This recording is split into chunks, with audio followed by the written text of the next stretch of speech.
বিসমিল্লাহির রহমানির রহিম। সম্মানিত মুসলিম তাওহীদি জনতা, পবিত্র কোরআন কারীমের মধ্যে এমন একটি আয়াতে কারিমা রয়েছে, ওই আয়াতে কারিমাটি আপনি গুনে গুনে 11 বার পড়লে আল্লাহ সুবহানাহু ওয়া তাআলা আপনি যার ভালোবাসা পেতে চাচ্ছেন তার ভালোবাসা আপনাকে প্রদান করবেন।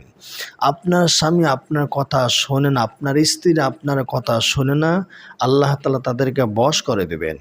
আপনার শ্বশুর শাশুড়ি আপনার কথা শুনে না, আপনার সাথে দুর্ব্যবহার করে, আল্লাহ তাআলা তাদেরকে আপনারা বশ করে দেবেন ইনশাআল্লাহ।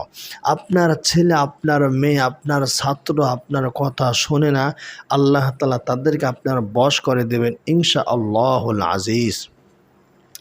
আমি যে আয়াতে কারিমাটি পড়ব, এই আয়াতে কারিমাটি কেন্দ্র করে একটি ঘটনা আছে, যে ঘটনাটি শত শত বছর পূর্বে সংঘটিত হয়েছে।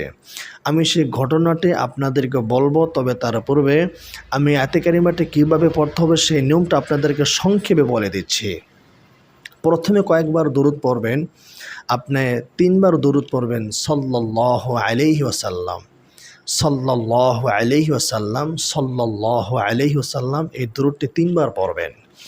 এরপর আউযুবিল্লাহ বিসমিল্লাহ সহ এই আয়াতে কারিমাটি পড়বেন, ওয়ালকাইতু আলাইকা মাহাব্বাতাম মিন্নি। আবার বলছি, ওয়ালকাইতু আলাইকা মাহাব্বাতাম মিন্নি। এই দোয়াটা আপনি যেই নিয়তে পড়বেন সেই নিয়তটা আগে স্থির করে নেবেন। এরপর আপনি আল্লাহর দিকে মনোনিবেশ হবেন। আল্লাহর দিকে মনোনিবেশ হয়ে বলবেন, হে আল্লাহ, আমি যার ভালোবাসা পেতে চাচ্ছি তার অন্তরের মধ্যে আমার ভালোবাসা আপনি ঢেলে দিন। এরকম আপনি যখন দোয়াটি পড়বেন আগে নিয়ত করবেন কী নিয়ত আপনি দোয়া পড়তেছেন।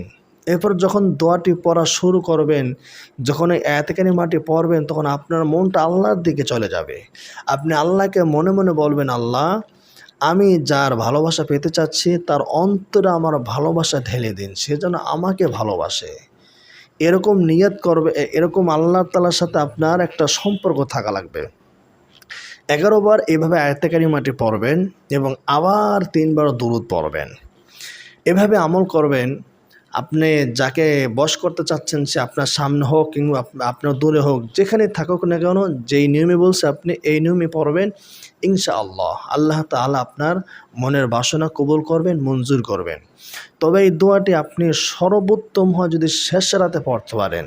শেষ রাতে যদি পড়তে না পারেন, তাহলে আপনি যখন আজান হয়, আজান এবং নামাজ এর মধ্যবর্তী সময় আপনি পড়বেন। কারণ নবী করিম সাল্লাল্লাহু আলাইহি ওয়াসাল্লাম বলেছেন, লা ইউরাদ্দু দুআউ বাইনাল আযান ওয়াল ইকামা। আজান এবং ইকামাতের মাঝে দোয়া করলে সে দোয়া কবুল হয়। তাই আপনি শেষ রাতে পড়ার চেষ্টা করবেন। শেষ রাতে পড়তে না পারলে আপনারা এই দোয়াটি আজান এবং ইকামাতের মাঝামাঝি সময়ে পড়ার জন্য চেষ্টা করবেন। আপনি যদি মহিলা হন, তাহলে যখন আজান হবে আপনি তো নামাজ পড়বেন, নামাজ পড়ার আগে আপনি এই দোয়াটি পড়বেন। ইনশাআল্লাহ আপনি ফলাফল পাবেন। আল্লাহর উপরে বিশ্বাস রাখবেন, ভরসা রাখবেন, আর যে নিয়মে বলছে সেই নিয়মে আপনি পড়তে হবে। এবার আসুন সংক্ষেপে ঘটনাটা বলি। ঘটনাটা হলো, হজরত মূসা আলাইহিস সালামকে তার মা, যখন মূসা আলাইহিস সালাম পৃথিবীতে আসলেন, ওই সময় ফেরাউনের রাজত্ব ছিল। ফেরাউন সকল শিশুদেরকে হত্যা করে ফেলতো, যারাই জন্মগ্রহণ করতো ছেলে শিশু তাদেরকে হত্যা করে ফেলতো। এজন্য মূসা আলাইহিস সালামকে তার মা একটা কাষ্ঠের মধ্যে ভরে সমুদ্রে ফেলে দিল। সমুদ্রে ভাসতে ভাসতে মূসা আলাইহিস সালাম সেই কাষ্ঠটা ফেরাউনের দরজার কাছে গিয়ে উঠল।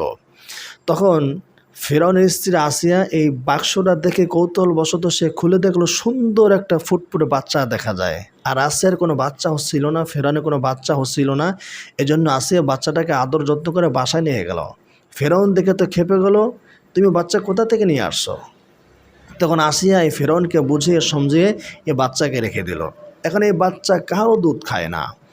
তখন এই বাচ্চার মা, মূসা আলাইহিস সালামের মাকে আল্লাহ তাআলা একটা প্রক্রিয়ার মাধ্যমে এখানে নিয়ে আসলেন। মানে এই বাচ্চা কারো দুধ খায় না। তখন একটা মূসা আলাইহিস সালামের যে বোন ছিল, ওই বোন স্বাভাবিক মানুষের সুরত ধরে এই বাড়িতে আসলো এবং মূসা আলাইহিস সালামের বোন বলল, আমার খোঁজে একজন মহিলা আছে যার দুধ সে খেতে পারে। তখন সবাই বলল, ফেরাউন বলল, ঠিক আছে, তুমি সেই মহিলাকে তাড়াতাড়ি নিয়ে আসো, আমরা প্রয়োজনে তার বেতন পর্যন্ত দিব, তার খাবার দাবার সব কিছুর ব্যবস্থা করব। তখন মূসা আলাইহিস সালামের বোন তার মাকে নিয়ে আসলেন। যখন মূসা আলাইহিস সালাম ছোট শিশু মূসা আলাইহিস সালাম যখন তার মায়ের কোলে গেলেন, তখন একেবারে ঠান্ডা হয়ে গেলেন আর একেবারে দেদার আনন্দে দুধ পান করতে লাগলেন। আল্লাহ তাআলা এই ঘটনাকে কেন্দ্র করে বলেন, হে মূসা, এই যে তোমার মার প্রতি তোমার ভালোবাসা, ওয়াল কয়তু আলাইকা মাহাব্বাতাম মিন্নি, আমি তোমার প্রতি ভালোবাসা ঢেলে দিয়েছিলাম।